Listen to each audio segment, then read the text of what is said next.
Welcome, everyone, to the Leadership in Quarters podcast, the interview series where leaders come to share their perspectives on different leadership topics. I'm Josh Seldin, and today's guest is Jaime Mann. Jaime Mann is a leadership keynote speaker and certified coach who helps leaders strengthen their self-leadership so they can lead others with clarity, confidence, and connection, especially under pressure.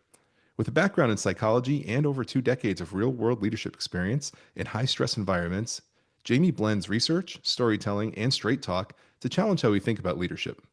She's known for delivering high-energy, practical keynotes that leave audiences thinking differently and behaving differently long after the event ends. So welcome, Jaime. Hi, thanks for having me. Everyone says that. I was going to say something smart and I said thanks for having me. So, It's all good. Consistency is key. yeah. We're starting off strong. Well, Uh, I'm glad to have you, and I'm excited to talk about a topic that I think everybody lives with, but nobody really likes to speak out loud, and it's habits. The habits that leaders have. We have good habits, we have bad habits, we have habits that we're aware of, we have habits that we're not aware of, and leadership habits can make or break cultures and leadership teams. yes, absolutely. So I'd love for you to kick us off. And if you could tell us about any obvious habits or even like micro habits, these little things that we may do that could either help or erode a culture. Okay, yeah, that's a really good question. And the fact that you mentioned we're aware of them and sometimes we're not Yeah. is really a key because I always find it interesting to think back to what research shows because we all, like in a room, if I asked, hey, who's self-aware? We all put our hands up and they're, yeah, 100%. And like, so the research shows though that the majority of humans are like, yes, I'm self-aware, but really only 10 to 15% of us are. Hmm. So picture 10 hands go up, and it's like Yeah. actually 9 of you. Put your hands down. Please put them down. Yeah, please lower them. I think that's the first thing I always mention with habits and leadership. We humans are so good at self-deception. And so self-leadership and self-awareness is like an ongoing thing. So I love it when I meet leaders and leadership teams that really embody this whole I'm always learning sort Mhm. of focus because it's amazing how if we're under stress or we're tired or we need to eat something Yeah. we can really get ourselves into tricky situations because we're just not aware. And one of the habits that I see happening a lot, it's so easy to do, is that idea of being a super helper. I'm going to come in and fix it. Jumping, swooping in and doing the fix before people have a chance to try their own approach or even come up with an idea. And so I think that's probably one of the ones I see so frequently. And I guess that's connected to that whole micromanaging idea, being always in there and not allowing somebody to try their own thing out. Over time, there's a couple things that can happen for people who are like, dude, leave me alone and let me do this. Right. Sometimes the people who are like high achievers and sort of action oriented don't really put up with that. And they're like, yeah, I'm out. And they'll Right. go somewhere else. But then, of course, you've got the whole quiet quitting thing. People can just be like, I guess you don't trust me or you think I'm an idiot. So you're going to do it anyways, or you're going to fix this anyways. So I'll just retreat into the background. So it teaches people to be dependent. The people that are really motivated are either demotivated or they jump ship. And then it's tricky because leadership teams want proactive sort of accountability. Everyone says we want like some critical thinker, but then everything we do cuts them off at the knees when ideally trying to get people to think for themselves is what we should be doing. It's not easy though. It is not. And it makes me think of intent versus impact. Because Yeah, especially with yeah, something like this, you've got this fix it person, and you have to assume at least 9 times out of 10, the intent behind that is good. They're trying to yes, help, yeah. but that's why that's one of those like unassuming habits where you may think I'm trying to do something really nice, but the impact it has on the team and on the people is the exact opposite of what you intend. Yes, absolutely. And when I think to the idea that you're mentioning impact is really important because we all have intention. Like Mhm. you say, none of us really wake up and we're like, I'm going to screw things up today when I get into the office. We That's right. all have really good intentions, Yep. but we just don't know what our impact is. And Right. whether it's how I might rely on assumptions, okay, pretty sure Josh needs this from me. I'm just going to do that. Mm, Maybe I want to ask Josh. Maybe I don't know. right. So to always remind yourself to be curious when you feel certain that this is the right approach or the best approach. But yeah, outcome. What is the impact? What's the outcome of this thing I'm doing is really important to keep asking yourself. Ask your team. Now, that being said, obviously, if we're in a workplace that says we want open honesty, transparency, but we don't make that safe, people aren't going to say really what they're thinking. The foundation of that is their trust in psychological safety and all of that good stuff, so people can have these conversations.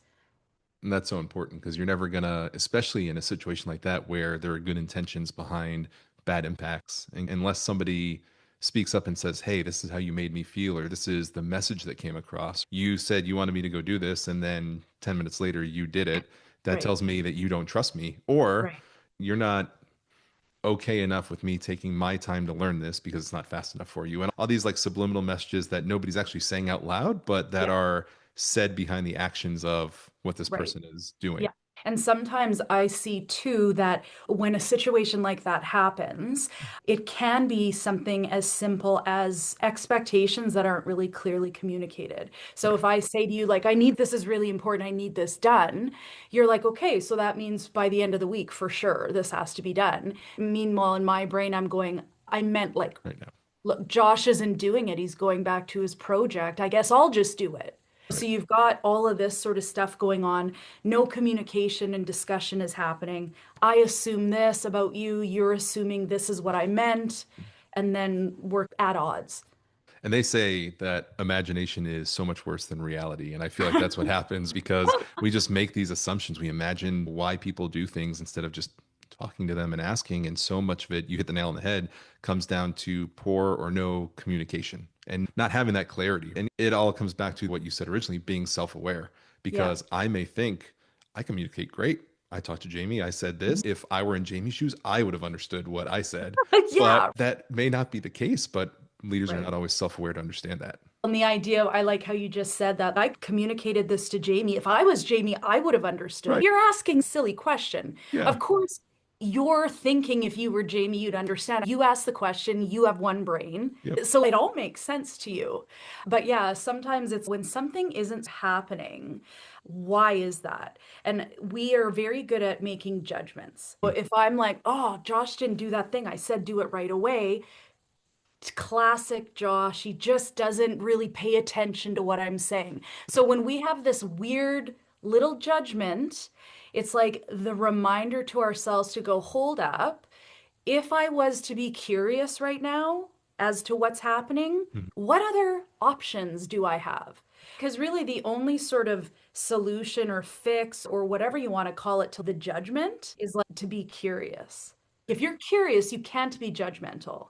And so some of us are just naturally more, I'm a super judgmental person. yeah. So that is like a constant thing for me because if I think I am doing this the right way, this is the way it should be done. Right. What is that? It's the Jamie way. Right? It's the Jamie way. And like, I love the Jamie way and it makes Right. sense to me. So you have to almost poke fun at yourself a little bit, not take Mhm. yourself too seriously and go, hold up, what else could be happening? But that takes that pause to do it. And especially if we're under a time crunch or pressure, or it's not that easy to get into that habit. Right. So it does take effort. Yeah, it's like an intentional. I think I read a book once that calls it the meta moment. It's that Yeah. intentional moment that you Yeah. stop, you breathe, you think, and what you said is so dangerous. Not everything you said, Yeah, obviously, yeah, yeah. but that Just example you everything gave, is. everything so far since we started is so dangerous. No, the example you gave is so dangerous too, because what you end up doing to the individual is you doofus them. Yeah, And now every single time something happens, I assume the worst about that person because of this yeah, situation. And it's right. just this rabbit hole I keep going down. You could do something that if I didn't initially think poorly about some situation with you, I'd be like, okay, simple mistake, or I would have done the same thing. Yeah, But now that I've got two or three screw ups in my mind of things that you did, any little right. thing you do, I'm like, Like you said, classic Jamie. Like she Right, didn't. classic. Yeah. That's just the way our brains work. So I've always found it really interesting how, for instance, how I can get myself, say, in such a tizzy about something. Like I've always questioned, why the heck do I get myself in this? Mm. And so I've spent lots of time and years learning, legitimately getting education, but also spending some time being in my own head a little bit Right. because we're really deceptive and our brains are real tricksters Mm. and our brains are wired to cut corners, make assumptions, try to make sense out of all the information coming at us. And the easiest way for your brain to do that is just find patterns and Right. make things make sense in some semblance of a story. Yep. There's all sorts of different stories I could have also made. So I always think of it that way. We're really deceptive storytellers. We really are. That's a great example. And I think we've touched on some examples. I feel like it's so easy to, again, with the brain, always focus on the negative, like what can hurt, what can make things bad. If you were to walk into just a random place and you want to get a feel of the place and the culture, what are Yeah. some of the habits of the leaders that you would see that would indicate whether it was a healthy culture or a not so healthy culture? Yeah, for sure. I think I have been in different workplaces or walked into a team meeting or something like that, where the best sort of description I can give is if you've ever walked into a room where people have just had an argument and you're like, I don't know what just happened here, but something is all over me right now. You can just Yeah. feel. So sometimes when I go into a workplace, there is immediately some sort of thing I pick up on. But Mhm. really, if I'm just looking around and picking up on watching how people are, one thing I notice immediately, and I know it sounds to some people fluffy, that's nice to have. It doesn't matter. Mhm. It does.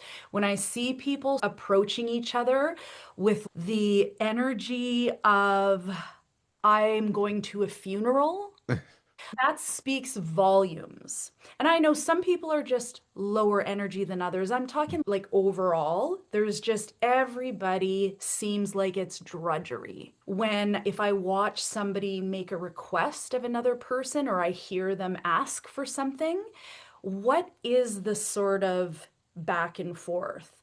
Is it like a barked order, like a very dictator sort of thing? Mhm. Or is it somebody who's considering, like I've seen people show up at a cubicle and they barge in, it doesn't matter what you're doing, they need their thing right away. It's just so annoying. And I've seen the annoyance in Mhm. that other person where they're like, really, Josh? Really? Yeah. But you also see leaders or other folks in workplaces who you can tell they are doing everything they can to sort of minimize their disruption, for instance. Right. They'll walk to an office door and they'll pause for a minute to see what's happening. Are they Mhm. on the phone? Are they in the middle of an email? And then they'll go, hey, what's a good time to talk? When you're giving somebody the option of going, oh, now's great, or can I come see you in 3 minutes, or whatever it is. So it's, do people seem to be considering, like you said, the impact?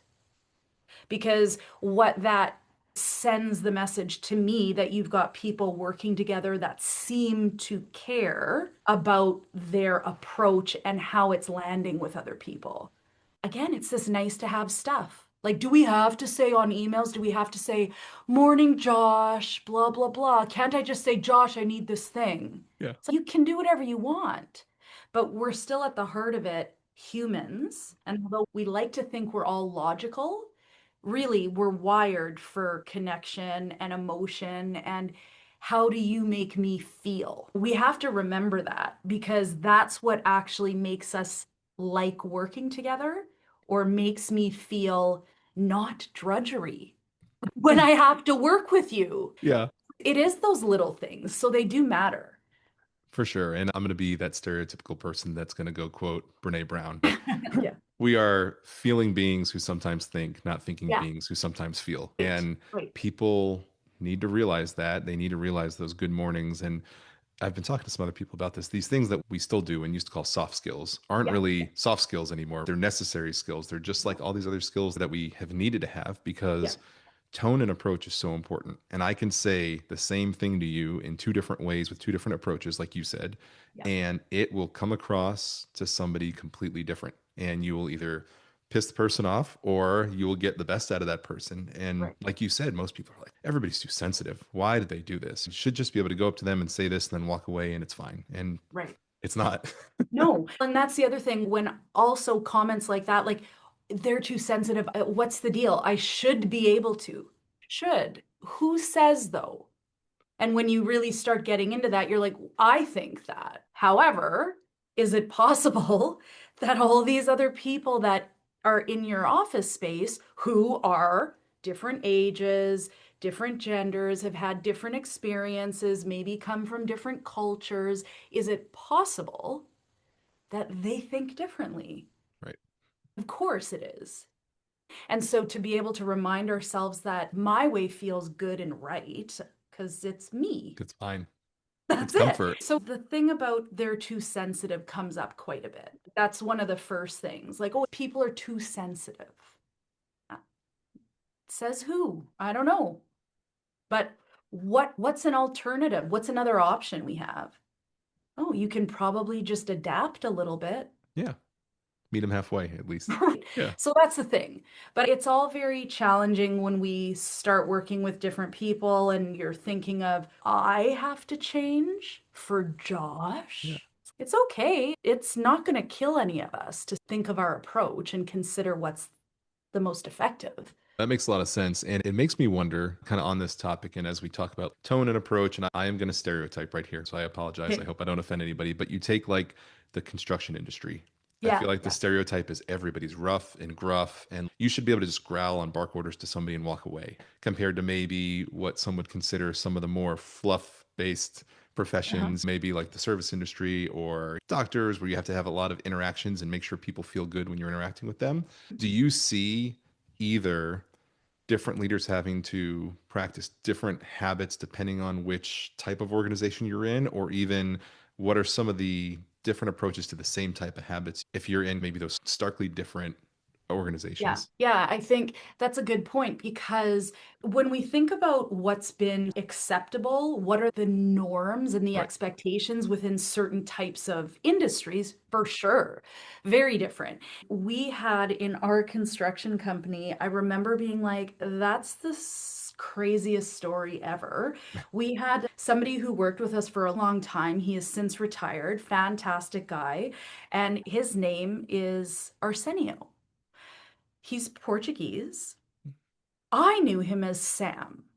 So when I actually found out Sam's real name is Arsenio, I was like, what? How did that happen? Like, how come everyone calls him Sam? And that's how I've known him this whole time. Right. And so the story was when he first came into construction, there was a very gruff, typical, stereotypical site four person who, when Arsenio showed up and said, I was told to look for you. I'm here for work.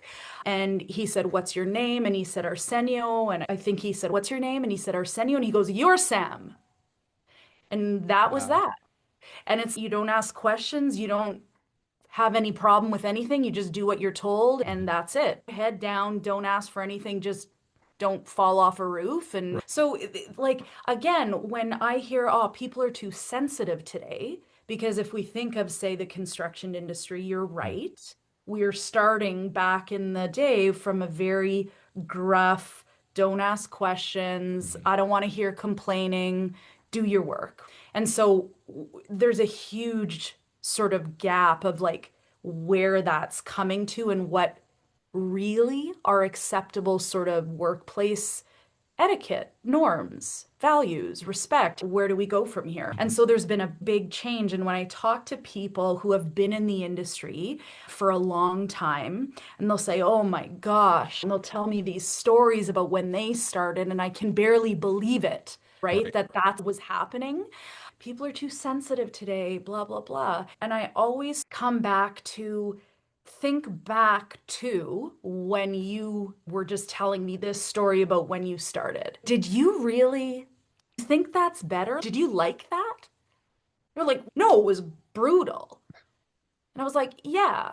So I think we're just slower perhaps at catching up. But I've also worked in very, if you want to call it, respectful industries that are very much based on etiquette and rules and all of that.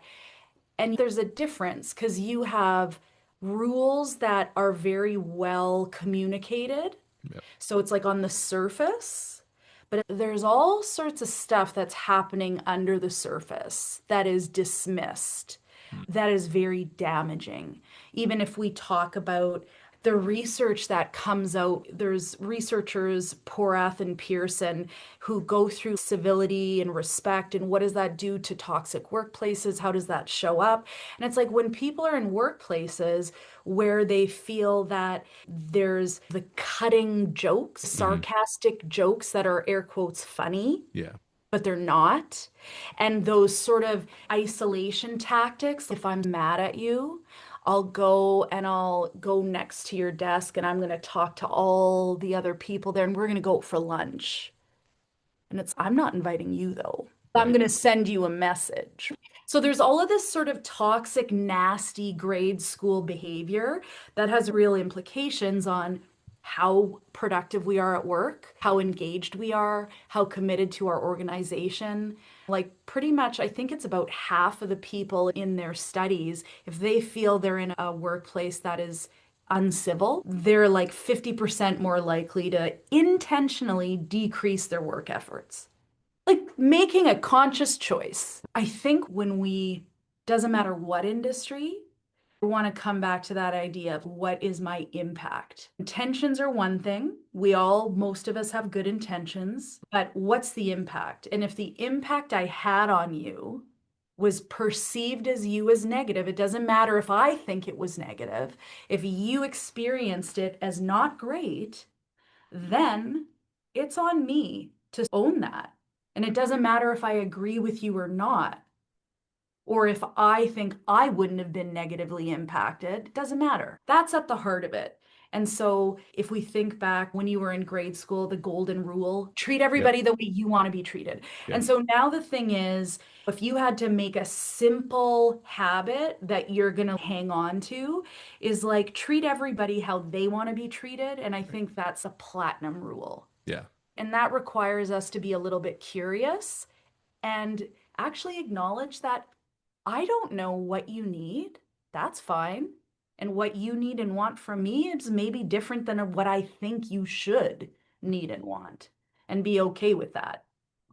And curiosity and that platinum rule to me are some of the most important things that a leader needs because I feel like it's not just what I think you need and what I know, but it's also a lot of times what I see with leaders is they say, "This is my style, this is who I am, deal with it." Right? Yeah, right. And you Right. can't do that. Like I am the first one to say you should never change who you are. Be who you are, but be the leader you are to your core, but understand how that core outputs to different people. That Yeah, output is going to be different, not just different from what you would do, but different from person to person. And so right. that's also what I see is that somebody will say, "Hey, I talked to Jamie this way and she was fine. And then I Yeah, talked to right. Bob the same way and Bob got pissed. Yeah, I don't right. understand. This is a Bob problem." And it could be maybe he's having a bad day. Who knows what's Could going be. on? Yeah, But also it could be that Bob takes things differently than Jamie does. Bob right. needs this delivered in a different way. Jamie's been in the business for 10 years and he's been in Yeah, here for 2. So I need to put a little more meat behind what I'm asking and help there. We right. don't deep dive. And I keep using this example, I feel like, where my background's in manufacturing and we Hmm. always focus on lean and Six Sigma Yeah, and loss right. elimination and all these, the 5 Y tools on systems and on machines, but we don't Yeah, do it on people and behaviors. yeah, And that is what the leadership needs to do. That needs to be a habit where once we do everything that you said, and if somebody does not appreciate our interaction, we have to stop and ask why and really yeah. understand, like you said, with curiosity, why are people reacting the way they are to what I'm saying and doing? Yeah, yeah, because the thing too is we're wired this way. It's our perspective. I'm the lead character in my own movie. Yep. So it's like, my way is the best way. And it's like, we got to let that go. And my Mhm. way might be the best way in that situation. But to be able to pause and be like, maybe I should check in with my folks here. Because I don't know. The idea that we know all the answers and I know best for you in every situation doesn't really apply, especially when we're talking about workplaces. We've got lots of different people with lots of diverse experience. And that diverse experience is actually really great if we allow it for creativity and problem solving. And there's too much information out there. Like, we got to be able to harness all the gold from everybody. Yeah. And so that means, though, we have to be comfortable allowing ourselves to not know everything. And that gets back to, again, I think back to the beginning of self-awareness and just being open to the diverse way of thinking. Because if Right. not, then, why hire people? You can Yeah, limit yeah, yourself. If you don't need other people's opinions or thoughts, then yeah. why have a team? Yeah, it's the idea of having a little bit of humility. And it doesn't mean that people are now gonna lead me around. I'm still the person who's accountable when stuff doesn't get done or whatever it is. But it's like there's nothing saying I can't have a little bit of humility about it so I can connect and send the message to my team or the people I work with that I do value them as humans I spend the majority of my waking hours with. Exactly. I spend more time at work with my team than I do my family. So Yeah, that's that's it. exactly right. You need that Right. humility and show the value and the appreciation that you have with people, or Right. else you're not going to get anything out of them. You know, you're lost already. You're done. Exactly. Yeah. I love that. Before we wrap up, is there anything that you want to share with the audience? I think that I'm such a nerd. I like talking about this stuff.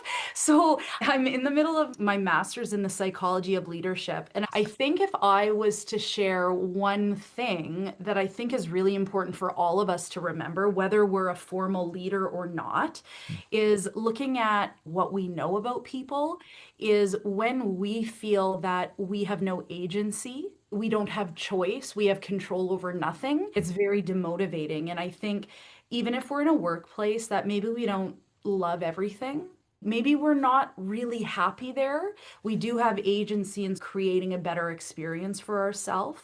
And I think that positive psychology really lends itself to just like we can always choose how we show up. And we're very quick to dismiss the impact we might have on others, just even with a small change. And what I see again and again is that small, consistent changes have really big impacts, not only on the other people around us, but on how we experience our day. Yep. And so when I can choose to let go of a frustration or manage a frustration so I can let it go, like everything else I do after that feels better for me. And it has a better impact on everyone else, but selfishly, it feels better for me. Yep. So just to revisit, check in with yourself during the day, and if we're feeling like really depleted and frustrated, like we can do something about that, even if no one else is making any changes. So That that makes would it be what I would share. perfect. I appreciate it. That makes a ton of sense. It's something that my team and I talk about a lot recently. I call it like the palate cleanser. You need those Yeah. palate cleansers during the day, just like you would with food. And Yeah. we've intentionally started ending our meetings earlier so you can then take a walk, go to the bathroom, do something to clear your head. And that is a Yeah. perfect time to do everything that you just said. Do that check in, get over that frustration, recenter yourself. Yeah. That Yeah. doesn't take over the rest of your day and then everybody else's day. Yeah. 100%. Yeah, I love that. So, everybody, if you have loved what you heard, and I'm assuming you have, again, this has been Jaime Mann. I will put all of her information in the posting and at the bottom of the YouTube page. We'll have any links that she wants to share with everybody. And then if you want to get a hold of her, you can. And if for whatever reason you can't get a hold of her, you can email me and I will get you two connected because I'm sure there's plenty more to learn and hear from her. And any other information you want, you can follow and subscribe to the podcast and all the different podcast platforms that we have, to my Instagram at Leading Quarters, to my YouTube page at Leading Quarters. And you can email me with any questions that you have for myself or for Jaime at leadingquarters@gmail.com. But once again, Jaime, I love the episode. I love the idea of habits. You've brought a great perspective to it. And I think you have a lot of obviously experience in the trade. You're going through with your masters and everything. You've brought a Mhm. lot of different ways to think about this than I think most people have and I myself have. So I truly appreciate everything that we've talked about today. Thank you.